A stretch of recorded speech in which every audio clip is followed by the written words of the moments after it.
Friends, ऐसा कहा जाता है कि अगर आपको जल्दी जाना है तो आपको अकेले चलना चाहिए, लेकिन अगर आपको दूर तक जाना है तो सबको साथ में लेकर चलना चाहिए। आज की हमारी बुक है नेवर ईट अलोन, जिसके राइटर है, जिसके ऑथर है कीथ फराजी, और आज हम इसी बुक की समरी की चर्चा करेंगे। चाहे आप कितनी भी ज्यादा टैलेंटेड हो, कितनी भी ज्यादा सक्सेसफुल हो जाए, आपकी सक्सेस तब तक बरकरार रहती है जब तक कि आप सबको साथ में लेकर नहीं चलते। आपको अपने और उन सैकड़ों लोगों के बीच में एक पुल बनाना होगा जो कि आपको सक्सेस तक पहुंचा सकते हैं। नेवर ईट अलोन बुक आपको यही बताती है कि आपको अपने कनेक्शंस कैसे मजबूत बनाने हैं, कैसे आप मजबूत कनेक्शन बना करके सक्सेस पा सकते हैं और लाइफ टाइम के लिए उन कनेक्शंस को अपने आप से जोड़ सकते हैं। जरा सोच करके जवाब दीजिएगा कि आपको क्या लगता है कि आप जिस मकाम पर अभी है या आपने अब तक जो भी अचीव किया है, क्या वो सब आपने अपनी अकेले की मेहनत से ही अचीव किया है? क्या इसमें किसी का एक लेश मात्र भी जरा सा भी योगदान नहीं है? अगर ऐसा है तो आप गलत सोचते हैं, क्योंकि कहीं ना कहीं कभी ना कभी तो कोई ऐसा पल आया होगा जब आपको अपनी सक्सेस के लिए या अपने काम के लिए किसी की मदद की जरूरत पड़ी होगी। और ये मदद किसी भी तरह की हो सकती है, जैसा कि अगर आपको बहुत अच्छी जॉब मिली है, बहुत अच्छी नौकरी मिली है और आप उस पर बहुत सक्सेसफुली काम कर रहे हैं, तो इसके पीछे वो कारण हो सकता है कि जिस दिन आप इस जॉब के इंटरव्यू के लिए गए थे, उस दिन अगर आपका पड़ोसी आपके बच्चों का ख्याल नहीं रखता तो शायद आप वो इंटरव्यू नहीं दे पाते, शायद आप उस इंटरव्यू के अंदर सक्सेस नहीं हो पाते, सफल नहीं हो पाते और फिर इतनी अच्छी जॉब नहीं कर रहे होते। तो इस तरह से कहीं ना कहीं कभी ना कभी तो ऐसा मोमेंट आता है कि जब हमें किसी की मदद की ज़रूरत पड़ती है और हम उसकी मदद लेते हैं, लेकिन उसका क्रेडिट उसे नहीं दे पाती, क्योंकि हमें पता ही नहीं होता कि हमारे सक्सेस में भी बहुत छोटे छोटे एलिमेंट्स हैं जिनका योगदान है। हर इंसान के पास हमेशा दो ऑप्शंस रहते हैं, या तो वो अकेले चलना चाहता है या फिर वो सबके साथ चलना चाहता है, या तो वो अकेले खाना खाना चाहता है या फिर वो सबके साथ बैठकर खाना खाना चाहता है, या तो वो किसी प्रोजेक्ट पर अकेले काम करना चाहता है या फिर पूरी टीम के साथ काम करना चाहता है। तो फ्रेंड्स, हमेशा टू ऑप्शंस हमारे पास रहते हैं और ये हम पर डिपेंड करता है कि हम अपनी नेटवर्किंग को, अपने कनेक्शंस को कितना ज़्यादा बढ़ाते हैं और उसको यूज़ करते हुए अपनी सक्सेस की ओर आगे बढ़ते हैं। ये कनेक्शंस केवल एक ही पार्टी को या एक तरफा ही नहीं होते हैं, बल्कि अगर आप ये कनेक्शंस बनाते हैं तो इसमें दोनों पार्टीज को कोई ना कोई फ़ायदा ज़रूर होता है। और कनेक्शंस का मतलब इसमें सिर्फ बिजनेस को या अपने काम का लेन देन करना ही नहीं है, बल्कि कनेक्शन जो है वो एक भावनात्मक रूप लेते हुए है, जिसको कि कीथ ने बहुत सारे एग्जांपल्स के थ्रू भी समझाया है। तो फ्रेंड्स, शुरू करते हैं आज की समरी। मैंने इस समरी को कुछ पॉइंट्स में डिवाइड किया है। तो सबसे पहला हमारा पॉइंट है becoming a member of this club. Keith ने इस बुक में अपने ही जीवन के कुछ वृत्तांत को, कुछ इंस्टेंस को लेकर के इसको बुक को बुना है और आगे बढ़ाया है, जिसमें वो अपने स्कूल्स के दिनों का भी जिक्र करते हैं। कीथ बचपन में बहुत गरीब थे। उनके स्कूल के बच्चे, उनके सहपाठी उनका मजाक उड़ाया करते थे, उनके कपड़ों को लेकर, उनकी गाड़ी को लेकर। इस तरह से कीथ के जो माता पिता हैं और कीथ का पूरा परिवार गरीबी में ही जिया था, लेकिन उनके माता पिता बहुत हार्ड वर्किंग थे और अपना जीवन मेहनत करते हुए ही गुजारना चाहते थे, इसलिए कीथ को भी वो वही एडवाइस करते थे। इसी के कारण से कीथ अपना हाथ खर्च निकालने के लिए, अपनी पॉकेट मनी के लिए बाहर काम किया करते थे। जैसे कि बड़े जो अमीर लोग होते थे उनकी बैग्स उठाना, तो वो बैग उठाने का काम करते थे। और इसी दौरान वो जब उन लोगों के बैग उठा करके उनके साथ साथ जाते थे, जहाँ पर उन्हें बैग पहुँचाना है वहाँ जाते थे, तो इस दौरान उन लोगों की बातें भी सुनते हुए जाते थे।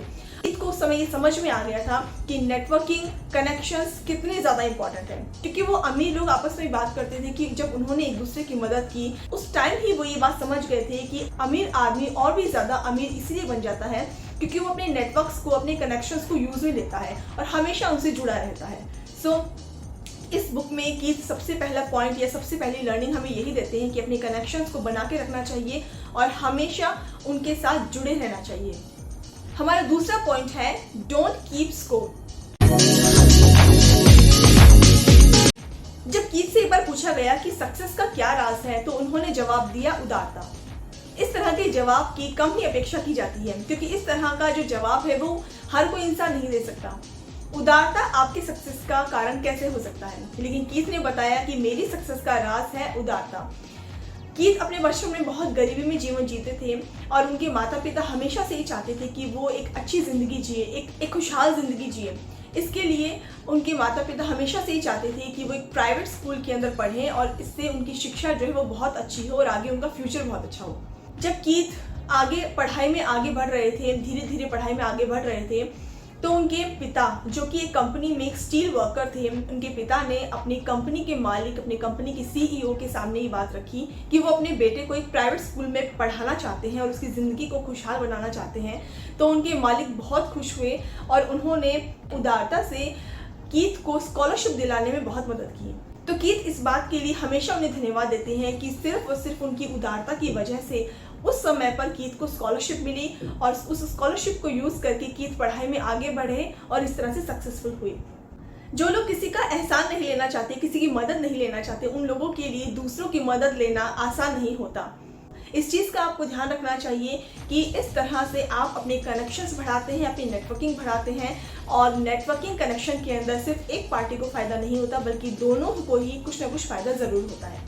आपको अपना ये नज़रिया बदलना होगा कि अगर आप किसी से मदद मांगते हैं, कोई सलाह मांगते हैं, तो आपको भी बदले में कुछ ना कुछ देना पड़ेगा या आपको बदले में कुछ लौटाना पड़ेगा। इस सोच को बदलना चाहिए, क्योंकि अगर आप ऐसा सोचते हैं तो आप मदद के लिए कभी भी अपने कनेक्शंस नहीं बढ़ाएंगे, और अगर आप कनेक्शन नहीं बढ़ाएंगे, नेटवर्किंग नहीं करेंगे, तो आप सक्सेसफुल नहीं हो सकते। हमारा नेक्स्ट पॉइंट है डू योर होमवर्क।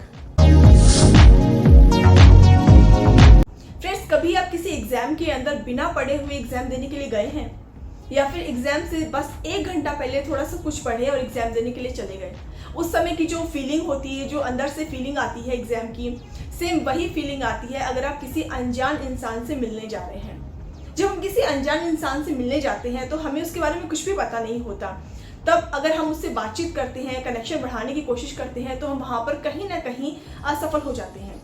लेकिन अगर यहीं पर आप किसी से मिलने जा रहे हैं, आपको पता है कि मैं इस पर्टिकुलर आदमी से मिलने जा रहा हूँ, तो आप जाने से पहले उसके बारे में थोड़ी रिसर्च कीजिए, थोड़ी सी रिसर्च कीजिए, थोड़ा उसके बारे में जानिए, सोशल मीडिया में देखिए वो किस कंपनी में काम करता है, उसकी फैमिली बैकग्राउंड क्या है, वो कहाँ से उठा है आदमी। तो इस तरह से अगर हम थोड़ी बहुत जानकारी उस आदमी के बारे में ले लेते हैं और फिर हम उससे मिलने के लिए जाते हैं, तो हमारा उससे बातचीत करना, उसके साथ कनेक्शन बनाना बहुत ईजी हो जाता है। आप ज़रूर ट्राई कीजिएगा इस चीज़ को। और जब एक बार हम सामने वाले के दिल में जगह बना लेते हैं, क्योंकि first impression is the last impression, तो एक बार अगर हमने सामने वाले के दिल में जगह बना ली, अगर एक बार हम नोटिस हो गए उसकी नज़र में, तो वो चीज़ लॉन्ग टाइम चलती है और आपको नेटवर्किंग में हेल्प देती है। हमारा नेक्स्ट पॉइंट है वार्मिंग द कोल्ड कॉल। आप कोल्ड कॉल का मतलब तो जानते ही होंगे। कोल्ड कॉल का मतलब होता है किसी ऐसे अजनबी को कॉल करना जिसको कि हमारे बारे में नहीं पता, हमारे प्रोडक्ट के बारे में नहीं पता, लेकिन फिर भी हम कोशिश करते हैं सामने वाला हमारे प्रोडक्ट को खरीदने के लिए राजी हो जाए। इसे कोल्ड कॉल कहते हैं और ये कोल्ड कॉल करना बहुत मुश्किल होता है और बहुत से लोग इससे घबराते हैं। एक्चुअल में कोल्ड कॉल से घबराने का कारण यही है क्योंकि सामने वाले को हमारे बारे में कुछ भी नहीं पता और हमारे पास बहुत कम समय होता है उसको कन्विंस करने के लिए, इसलिए कोल्ड कॉल में अधिकतर लोग असफल हो जाते हैं। लेकिन इसमें सफल होने की भी कुछ टेक्निक्स हैं, अगर हम इसको यूज़ करते हैं तो हम अपने नेटवर्क को लॉन्ग लास्टिंग बना सकते हैं। कीथ ने अपनी इस बुक नेवर ईट अलोन में इसी तरह के कुछ टेक्निक्स के बारे में बताया है, जो कि एक करके मैं आपको बताती हूँ। सबसे पहले तो उन्होंने बताया है कि कोल्ड कॉल जब आप कर रहे हैं तो सामने वाले को आप अपने प्रोडक्ट की वैल्यू बताइए। आपका प्रोडक्ट कितना वैल्यूबल है उसके जीवन में, उसकी लाइफ में वो प्रोडक्ट कितना वैल्यू रखता है, कितनी ज़रूरत है उसे, इस चीज़ का उसे आभास करवाइए कि ये पर्टिकुलर प्रोडक्ट है और ये आपकी लाइफ में इतना ज़रूरी है। अगर आप उसे उसकी वैल्यू अच्छी तरह से बता पाते हैं और बहुत क्रिस्प बता पाते हैं, तो वो आपका प्रोडक्ट लेने के लिए सोच सकता है और हो सकता है कि वो राज़ी भी हो जाए। दूसरी टेक्निक इन्होंने बताई है कि आपके पास कोल्ड कॉलिंग के अंदर बहुत कम समय होता है सामने वाले को कन्विंस करने के लिए, तो जितने शुरू के कुछ सेकंड्स आपके पास हैं उन्हें अच्छी तरह से यूज़ कीजिए। कम से कम शब्दों में ज़्यादा से ज़्यादा बात करने की कोशिश कीजिए ताकि वो आपके प्रोडक्ट के बारे में सोचे और लेने के लिए राज़ी हो जाए। और इसके साथ साथ में तीसरा पॉइंट उन्होंने बताया है कि अपनी बात कहने के साथ साथ सामने वाले को भी बोलने का मौका देना चाहिए। ऐसा नहीं कि सिर्फ आप ही बोलते जा रहे हैं अपने प्रोडक्ट के बारे में, अपनी बात के बारे में, और सामने वाला जो है वो बिल्कुल चुप है। वो इसका मतलब यह है कि वो सामने वाला या तो इंटरेस्ट नहीं ले रहा है या फिर आप उसे बोलने का मौका ही नहीं दे रहे हैं। इसलिए ज़रूरी है कि आप अपनी बात को सामने रखें, लेकिन इसके साथ साथ में उसको भी बोलने का मौका दें ताकि आप दोनों के बीच में कम्युनिकेशन हो और नेटवर्किंग बिल्ड हो। अगला हमारा पॉइंट है नेवर ईट अलोन। जी हाँ फ्रेंड्स, अब आप बोलेंगे कि इस बुक का टॉपिक तो लास्ट में आया है, लेकिन इस पूरी बुक की समरी जो है वो इस टॉपिक के अंदर समराइज में करती हूँ कि अगर आपको नेटवर्किंग करनी है तो कभी भी अपने नेटवर्क से, अपने कनेक्शन से गायब नहीं होना चाहिए। आपको उनके टच में रहना चाहिए। आजकल सोशल मीडिया हमें ये फैसिलिटी देता है कि हम सामने वाले के टच में रह पाते हैं, लेकिन फिर भी हमें एक जो कनेक्शन है वो मेंटेन करके रखना चाहिए सामने वाले के साथ, ताकि हमारा उससे जो है वो तालमेल टूटे नहीं। इन्होंने एक उदाहरण के द्वारा समझाया है, कीथ ने अपनी बुक में एक एग्जाम्पल दिया है कि अगर आपको कनेक्शन बनाए रखना है लॉन्ग लास्टिंग, तो आपको अपने जो फ्रेंड सर्कल है या जिनसे आप कनेक्शन में हैं उनके साथ टच में रहना चाहिए, उनके साथ कहीं ना कहीं बातचीत करते रहना चाहिए। कीथ को एक बार अपने बिजनेस पर्पस से न्यूयॉर्क जाना पड़ा और वहाँ पर बहुत ही 3 खास लोग रहते थे जिनसे कि कीथ मिलना चाहते थे, लेकिन समय की कमी की वजह से वो उनमें से सिर्फ एक ही इंसान से मिल सकते थे। अब कीथ ने सोचा कि मुझे क्योंकि इन तीनों से मिलना है, क्योंकि वो नेटवर्किंग की इंपॉर्टेंस को जानते थे, तो उन्होंने तीनों से मिलने का प्लान बनाया। उन्होंने एक आइडिया निकाला। उन्होंने तीनों फ्रेंड्स को, जो कि आपस में एक दूसरे को नहीं जानते थे, वो सिर्फ कीथ को जानते थे, तो कीथ ने उन तीनों फ्रेंड्स को अपने ही घर पर बुला लिया डिनर पर, तीनों को साथ में। और इस तरह से कीथ उन तीनों फ्रेंड्स से मिला और साथ साथ में वो जो तीनों फ्रेंड्स थे वो भी आपस में मिले। तो कीथ की नेटवर्किंग भी मजबूत हुई और साथ साथ में उन तीनों फ्रेंड्स की भी नेटवर्किंग हुई। तो कीथ ने बताया कि जो नेटवर्क है, जो कनेक्शन है, वो इंटरनेट के जैसे होता है कि इसमें जितने ज़्यादा लोग जुड़ते जाते हैं ये उतना ही पावरफुल होता जाता है।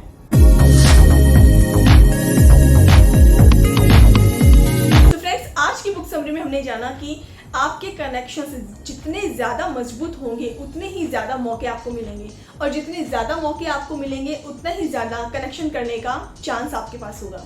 सो फ्रेंड्स, आई होप आपको आज की बुक समरी पसंद आई होगी। नेक्स्ट वीडियो में एक और बुक समरी के साथ आपसे मिलेंगे। तब तक के लिए take care and keep reading. Thank you so much.